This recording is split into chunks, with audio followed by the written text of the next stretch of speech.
Congratulations, Earth. You've officially been classified as a Class 9 Deathworld. Please sign here, and initial here to acknowledge receipt of this classification.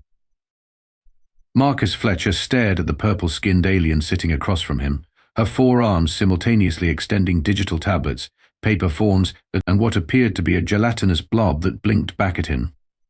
As Earth's leading xenobiologist, he'd been selected to receive this apparently momentous news. Lucky him. "I'm sorry, what exactly is a Deathworld?" Marcus asked, making air quotes that the alien Voxtilia, according to her floating tag, seemed to interpret as a seizure. "Oh my, are you experiencing toxic atmospheric reactions already? Should I summon medical assistance?" Voxtilia's eye stalks quivered in what Marcus was learning to recognize as concern. "No, I'm fine. Just explain the classification." Voxtilia straightened all four of her arms in what was clearly bureaucratic pride. A Deathworld is a planetary body so inherently hostile to life that its native species are considered extremely dangerous due to their necessary evolutionary adaptations. Earth is now officially the most terrifying planet we've encountered in this sector. Marcus looked out his office window at a group of tourists feeding pigeons in the park across from the United Earth Embassy. "Really? That's the bar for terror in space. Pigeons and hot dog stands? You jest. But your world is a nightmare." Voxtilia shuddered dramatically. 70% covered in corrosive dihydrogen monoxide. "You mean water? Crushing gravity that would collapse most sentient species. It's just standard gravity. Atmospheric oxygen levels that would cause spontaneous combustion on civilized worlds." "Okay, that one's fair. Oxygen is pretty reactive, and indigenous life forms that have evolved to survive these conditions." She pointed a trembling finger at Marcus, "including you. Do you realize your body contains enough bacteria to populate a small moon? You're essentially a walking bioweapon." Marcus sighed, rubbing his temples. Of course, his first official interaction with the Galactic community would be with its equivalent of the DMV. "So what happens now? Do we get a special parking space in the galaxy? A cool badge? Tax exemptions?" Voxtilia's color shifted to a paler purple. "Now we conduct a thorough inspection to document Earth's full horrors for the Galactic archives. Commander Greel-Zak of the Scientific Survey Corps will arrive tomorrow with a delegation. And I have to be there, don't I? As your world's xenobiology expert and one of few humans cleared for interspecies diplomatic contact, yes, also, no one else volunteered." Voxtilia began packing her various document carriers. "Commander Greel-Zak is very thorough and has survived inspections of 3 Class 7 Deathworlds, though he did lose 2 limbs and an eye stalk in the process." "Terrific," Marcus muttered. "I can't wait to show deadly Earth features like our coffee shops and bicycle lanes." As Voxtilia prepared to leave, she paused. "One more thing, Dr. Fletcher. There's a section in our classification system about planetary origins, but Earth's file contains some irregularities. Most unusual. But I'm sure it's nothing to worry about." With that cryptic comment, she shimmered and teleported away, leaving only a faint smell of cinnamon and bureaucracy. Marcus looked down at the classification documents she'd left behind. At the bottom of the main form, in what appeared to be alien fine print, were words that made his stomach drop. "Warning. Origin anomaly detected. Further investigation required." "Well," Marcus said to his empty office, "this should be interesting." The alien delegation materialized on the designated arrival pad outside the United Earth Embassy precisely at 9 a.m. Earth Standard Time, with the kind of punctuality that made Marcus regret his 3rd cup of coffee and resulting bathroom delay. Commander Greel-Zak was not what Marcus had expected. Rather than the battle-scarred veteran of multiple Deathworld expeditions, the alien resembled nothing so much as a nervous blue giraffe wearing what appeared to be 17 different types of protective gear, including something that looked suspiciously like a human football helmet painted silver. "Maintain safe distance," Greel-Zak shouted through a translator as Marcus approached. The commander was surrounded by a team of equally nervous aliens of various shapes and sizes, all wearing slightly less ridiculous protective gear. "Good morning, Commander," Marcus said with forced cheerfulness. Welcome to the terrifying death trap that is Earth. I'll be your tour guide through our hellscape of horrors, like public transportation and strip malls. A small, frog-like alien with huge eyes and a tablet scurried forward. Human sarcasm detected. Fascinating defensive mechanism. I'm junior researcher Pip, xenobiology specialist. Your species uses humor as a psychological shield against constant mortal danger, yes? No, I'm just kind of a jerk in the morning before my fourth coffee, Marcus replied. Speaking of which, would anyone like some? It's a local beverage made by soaking roasted seeds in near boiling water. The entire delegation took 3 synchronized steps backward. You intentionally consume plant poison extracted using heated dihydrogen monoxide. Greelzak's voice rose to a pitch that made nearby birds take flight. Voluntarily. For enjoyment? It helps us stay alert. Marcus shrugged. First stop on our tour. A typical Earth park. Try not to be too terrified by the ducks.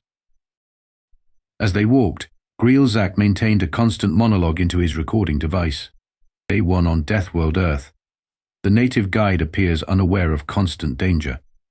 Local flora releases oxygen. Yes, oxygen directly into the atmosphere. Unsecured wildlife permitted to roam freely among vulnerable population centers. A squirrel darted across their path. 3 members of the delegation activated personal shield bubbles. Just a squirrel, Marcus explained. Completely harmless unless you're a nut. The creature's velocity suggests enhanced reflexes evolved for predatory hunting, Greelzak whispered in horror, and the native just confirmed it consumes nuts, some form of brain matter perhaps. A light drizzle began to fall. The reaction was immediate and extreme. Acid rain attack. Shrieked one of the taller aliens, deploying an umbrella the size of a satellite dish. A corrosive dihydrogen monoxide bombardment. Marcus watched in amazement as the entire delegation engaged emergency protocols, sealing themselves in what appeared to be personal hazmat bubbles. Pip alone seemed curious rather than terrified, extending a small probe into a raindrop and analyzing the results. Fascinating. Your world regularly bathes itself in water from the sky, and your species just tolerates this. We call it weather. Marcus replied dryly. Sometimes we even go out in it on purpose. It's called swimming. Greelzak made a noise that sounded like a tea kettle having an existential crisis. You deliberately immerse yourselves in the corrosive liquid. For recreation. Their tour continued through increasingly horrifying Earth experiences. A children's playground, training grounds for gravity resistance, a farmer's market, open-air bioweapon exchange, and finally to the beach. It was at the ocean front that Greelzak seemed on the verge of complete system shutdown. The commander stood at the edge of the sand, all 4 of his spindly limbs trembling as he stared at the Pacific Ocean stretching to the horizon. A planet-wide reservoir of dihydrogen monoxide, he whispered, and your species originated from this chemical soup. Well, way back in our evolutionary history, yeah, Marcus confirmed, all life on Earth started in the oceans. The small alien Pip was frantically taking notes. Commander, preliminary scans indicate the human body is approximately 60% water itself. They're partially composed of the corrosive element. Actually, Marcus couldn't resist adding, some jellyfish are up to 98% water. Want to meet one? 3 of the delegation members fainted outright. Greelzak remained conscious but seemed to be reciting what Marcus assumed was some kind of alien prayer or final testament. Perhaps we should head back, Marcus suggested, finally taking pity on them. Tomorrow we can visit a farm and show you how we grow our own food in dirt. You deliberately cultivate sustenance in decomposed organic matter? Pip asked. Fascinated. Wait until I tell you about composting, Marcus replied with a grin that sent another delegate collapsing to the sand. Day 3 of the inspection tour found Marcus leading the significantly more nervous delegation through the Natural History Museum.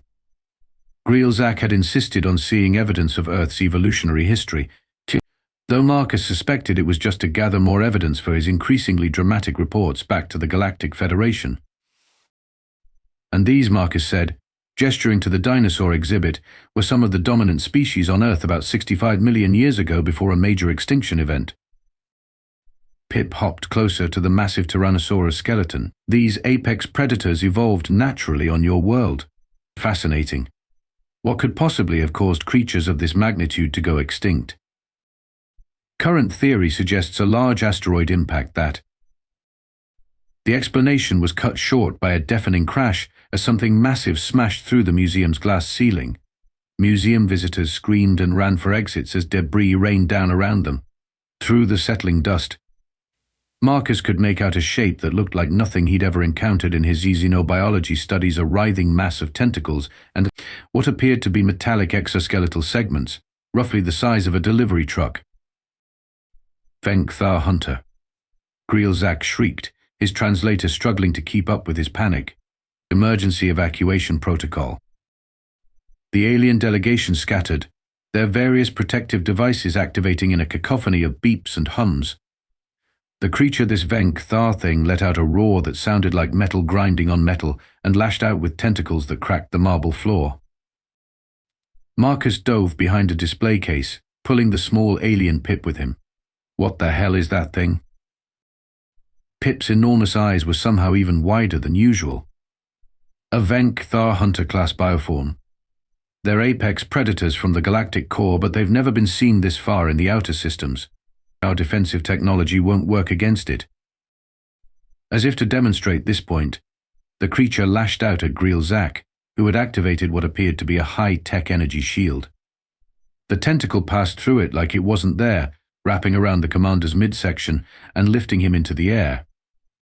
"Why is my defensive array not functioning?" Grilzak wailed. All around the museum, other visitors were reacting with typical human panic, which is to say, a mix of running, screaming, and inevitably filming with their phones. But Marcus noticed something odd. Several museum security guards and a handful of visitors weren't running. Instead, they were moving with purpose, grabbing items from emergency cases built into the walls. A security guard slid to a stop beside Marcus, handing him what looked like an oversized fire extinguisher. "Xenobiology division, right?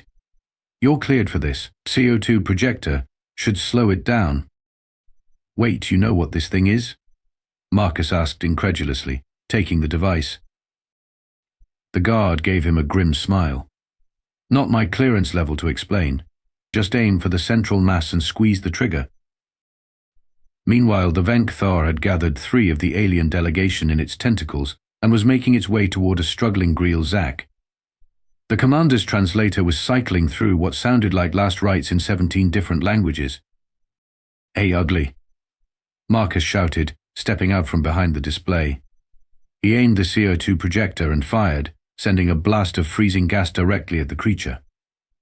The effect was immediate and dramatic. The tentacles holding the alien stiffened, and the creature let out an ear-splitting shriek. Across the museum, other humans were deploying similar tactics. A cafeteria worker was throwing containers of salt at the creature's base, causing visible deterioration where they landed. A tourist had somehow accessed the fire hose system and was directing a powerful jet of water at the monster. "The dihydrogen monoxide is damaging it," Pip exclaimed, peeking out from cover, "and the sodium chloride. How did these humans know?" The Venkthar was retreating now, its movements becoming sluggish as more CO2 hit it. With a final mechanical howl, it smashed through a wall and disappeared into the street, leaving behind a scene of destruction and very confused alien diplomats. In the sudden silence, Marcus helped Grilzak to his feet. The commander's protective suit was in tatters, revealing blue skin underneath that had turned a pale, sickly green. You fought it," Grilzak stammered, made with primitive chemical compounds. "How did you know its weaknesses?" Before Marcus could admit he had no idea, a team of what were clearly government agents in suits burst into the museum, quickly cordoning off the area and distributing what looked like memory-altering devices to civilian witnesses. One agent approached Marcus and the aliens. "Dr. Fletcher, we need you and the delegation to come with us immediately. This incident has been classified under Planetary Defense Protocol Omega." "Planetary Defense Protocol?" Marcus repeated. "Since when do we have those?" The agent gave him a look that suggested this was far above his pay grade. Since approximately 4.5 billion years ago, Doctor. It's time you learned what Earth was really built for. The government facility 20 levels below the Denver International Airport was not on any official map, which made sense to Marcus since apparently nothing about Earth was what he'd been led to believe. He sat with Pip in what appeared to be a high-security library, surrounded by ancient texts, holographic displays, and what the small alien assured him were quantum-entangled memory crystals containing classified information. "This is insane," Marcus muttered, scrolling through geological data that contradicted everything he'd learned in his scientific career. "These readings suggest Earth's core was artificially constructed. That's impossible." "Not for the architects," said Director Quan, the stern-faced woman who had brought them to this underground facility. "At least, not 4.6 billion years ago." Across the room, Commander Greelzak was having what appeared to be a nervous breakdown, his translator occasionally bursting out phrases like complete violation of sector protocols and career-ending revelation. "These architects, as you call them," Pip said, hopping onto a stack of books to reach a higher shelf, "they were an ancient species even by Galactic Federation standards. Most considered them mythological. Until we found these bees." Director Quan activated a holographic display showing symbols identical to markings found on artifacts around Earth, symbols previously attributed to various ancient human civilizations. Göbekli Tepe, the Nazca lines, certain Egyptian hieroglyphs, Marcus realized. They weren't made by ancient humans at all. They were maintenance instructions. Quan confirmed, "Earth isn't just a planet. It's a machine, a prison." Pip nearly fell off the books. The classification anomaly. Earth wasn't naturally formed like other planets. Marcus was struggling to process the implications. But a prison for what? "For the thing that attacked you at the museum," Quan said grimly. "Or rather, its ancestors. The Venkthar are what remains of a species that nearly destroyed the galaxy eons ago. The architects built Earth as a containment system. Its core generates a specific frequency that kept them dormant, buried deep beneath the surface. But they're escaping now," Marcus realized. "That's why that thing attacked us. And why Earth developed such deadly conditions. They're not deadly to humans, because we evolved alongside them. They're deadly to these Venkthar creatures." "Precisely," Pip exclaimed, now furiously taking notes. "Your oceans of dihydrogen monoxide, your oxygen atmosphere, your specific gravity and atmospheric pressure all calibrated as a containment system." A crash from across the room interrupted them. Greelzak had apparently attempted to drink human coffee in his distress and was now convulsing on the floor, his skin cycling through various shades of blue and green. "Is he going to be all right?" Marcus asked with concern. "Caffeine is a mild stimulant to humans but acts as a powerful hallucinogen to his species," Pip explained. "He'll be fine in an hour, though he may temporarily believe he's a quantum wave function." Marcus turned back to the data. Something wasn't adding up. If Earth was built as a prison, what about humans? Where do we fit in? Director Quan's expression became even more serious. "That's the part that's going to be hardest to accept, Dr. Fletcher. Humans aren't just natives of this prison world. According to our translations of the architect texts, we're the wardens." "That's absurd," Marcus scoffed. "We didn't even have space travel until the 20th century. "Not consciously, no." Quan brought up another display showing human DNA alongside strange, alien code. "But look at this. Human genetics contain embedded sequences that activate in response to Venkthar bioforms. It's why those museum guards knew exactly what to do, even though they had no conscious knowledge of the threat. It's instinctual." "You're saying humans were engineered to fight these things?" "Engineered is too simple a term. The architects seeded early Earth with genetic material designed to evolve naturally within the prison environment. The result, after billions of years of evolution, was humanity, a species perfectly adapted to Earth's conditions and carrying dormant defense protocols against the prisoners." Pip was practically vibrating with scientific excitement. "This explains everything. Your species' remarkable adaptability, your simultaneous fragility and resilience, your bizarre mix of cooperative and combative instincts. You were designed as the perfect prison guards. From across the room, Zach's translator slurred. The humans are the Deathworld. The Deathworld is the humans. We're all just quantum possibilities. He's really enjoying that coffee, Marcus observed dryly, before turning back to Quan. So what happens now? If these Venk-Thar are escaping, what does that mean? The facility's alarm system chose that moment to answer his question, red lights flashing as a computerized voice announced, multiple orbital breaches detected. Venk-Thar fleet approaching Earth atmosphere. This is not a drill. Quan's face went pale. It means, Dr. Fletcher, that the prisoners aren't just escaping. They're coming home to reclaim their prison, and we need to remember what we were made to do. The command center beneath Denver was chaos as Marcus, Pip, a still slightly hallucinating Zach, and Director Quan rushed in.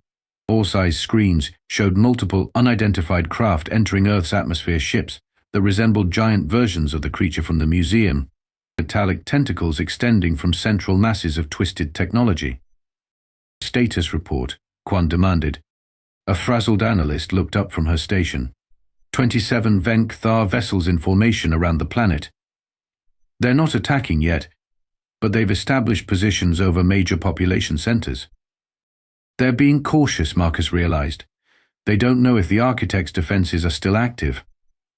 Which they're not, Quan said grimly. The core reactor that powered the containment field failed approximately 800 years ago. We've been running on backup systems since then, but those were never meant to be permanent. Pip was scanning the alien ships with handheld devices, his large eyes blinking rapidly. These vessels bear markers of extremely advanced technology, but with biological components. The Venk-Thar appear to have merged with their machines during their imprisonment. How many people know about all this? Marcus asked, gesturing around at the clearly well-established secret facility. Globally? Maybe 1,000 people with full knowledge, Quan replied. Small cells in every major government. We're called the wardens, maintaining what remains of the Architect's systems and preparing for this day.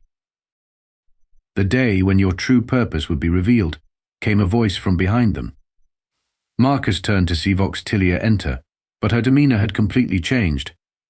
Gone was the bureaucratic nervousness, replaced with something closer to reverence. You knew about this? Marcus demanded. Not the specifics, Vox-Tilia admitted. But there are ancient references in galactic records to the Guardian world at the edge of the spiral arm. A planet designed as both prison and sentinel. When I saw the classification anomalies, I requested this assignment specifically. You could have mentioned this during our tour of Death by Ice Cream Parlor, Marcus muttered.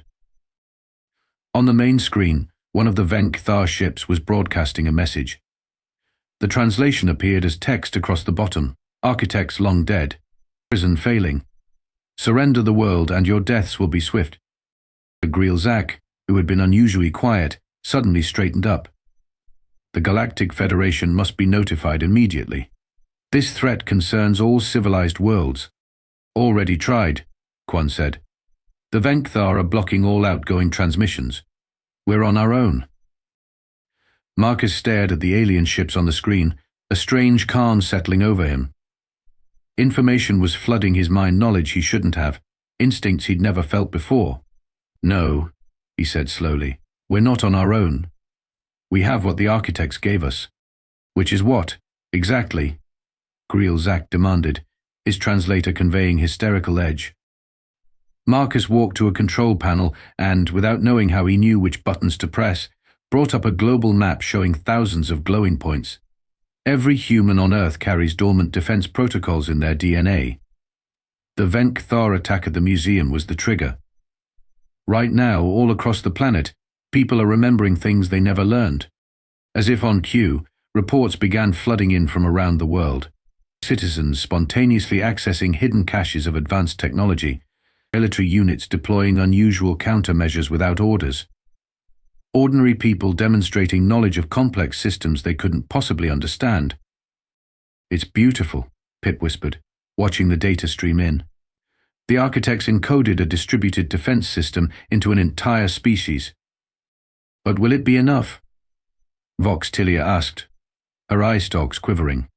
On screen, the Venk-Thar ships were beginning their descent.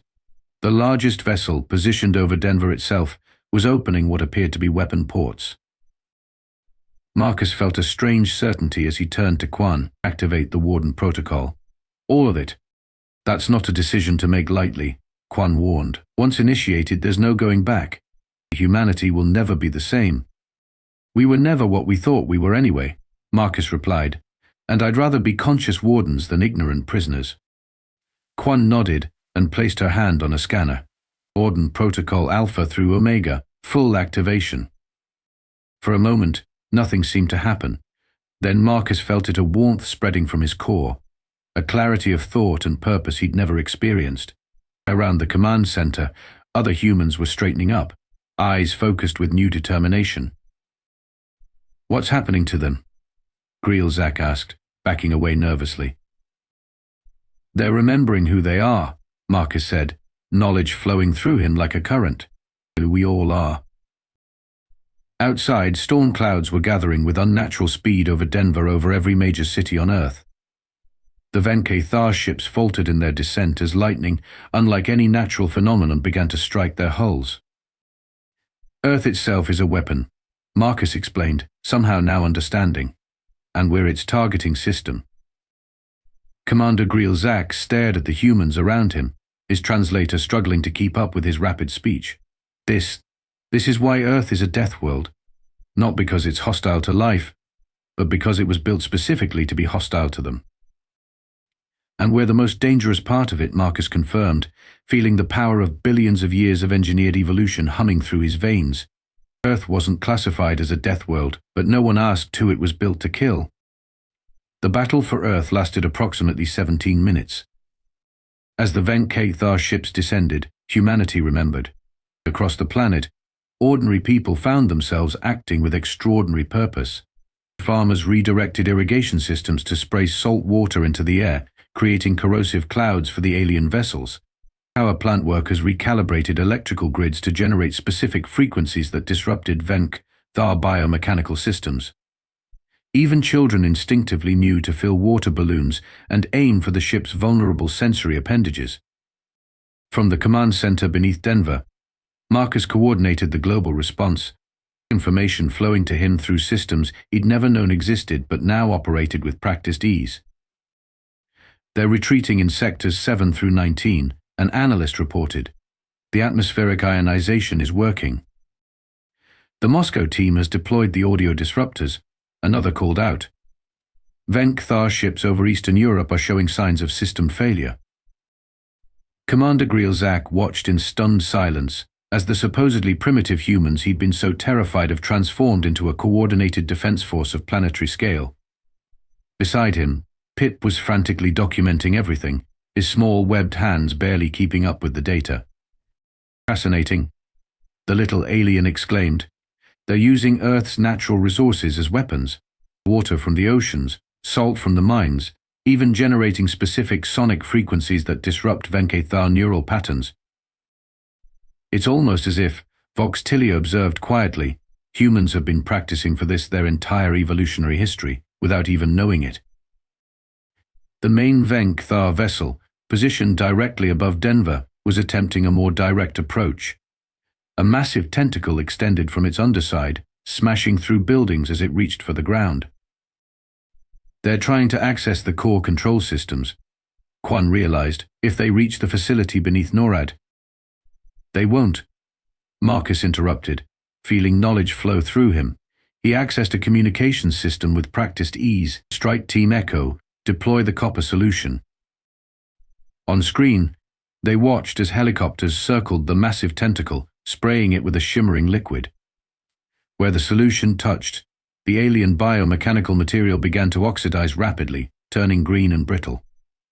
Elementary chemistry, Marcus explained to the astonished aliens. Their outer shells contain compounds that react catastrophically with copper ions. We learned that during the Bronze Age, though we didn't know why our ancestors were so insistent on copper weapons for certain demons from the deep. The Venk-Thar mothership began to retract its damaged appendage, but too late. The oxidation spread rapidly, reaching the main body and causing cascading failures across its systems. With a sound like a mountain of metal being torn apart, the massive vessel began to break apart. All ships in retreat, came the report. They're attempting to leave Earth's atmosphere. Shall we pursue? Quan asked Marcus. Marcus felt the knowledge flow through him, but also felt something the architects perhaps hadn't engineered: mercy. No. Let them go. They'll spread the word that Earth remembers its purpose. That should keep the rest away. As the Venkathar fleet limped away from Earth orbit, the command center erupted in cheers. Humans embraced each other while the alien delegation looked on in a mixture of awe and terror. I must revise my report to the Galactic Federation, Greelzak said weakly. Earth is not merely a death world. It is the death world purpose-built and inhabited by its perfect defenders. Does this mean our classification will change? Marcus asked with a grin. Change? No, Vox Tilia replied, her bureaucratic tone returning slightly. But it will be expanded. Earth will be reclassified as a guardian world, the only one known to exist, and humanity. She paused, eye stalks bending in what Marcus now recognized as respect. Humanity will be recognized as a protector species. 3 months later, Marcus stood on the observation deck of the newly established Galactic Federation Embassy in Geneva, watching representatives from 100 alien worlds mingle awkwardly with human diplomats. Beside him stood Pip, now officially assigned as scientific liaison to Earth. They're still afraid of us, aren't they? Marcus asked, noting how many aliens flinched when humans gestured too suddenly. Can you blame them? Pip replied. You're a species literally designed to kill one of the most dangerous forces in galactic history. But they'll adjust. Fear and respect often look similar in diplomatic circles. Ambassador Fletcher, called Vox Tilia, approaching with a delegation of insectoid aliens. These representatives from the Hive Conclave wish to discuss a security treaty.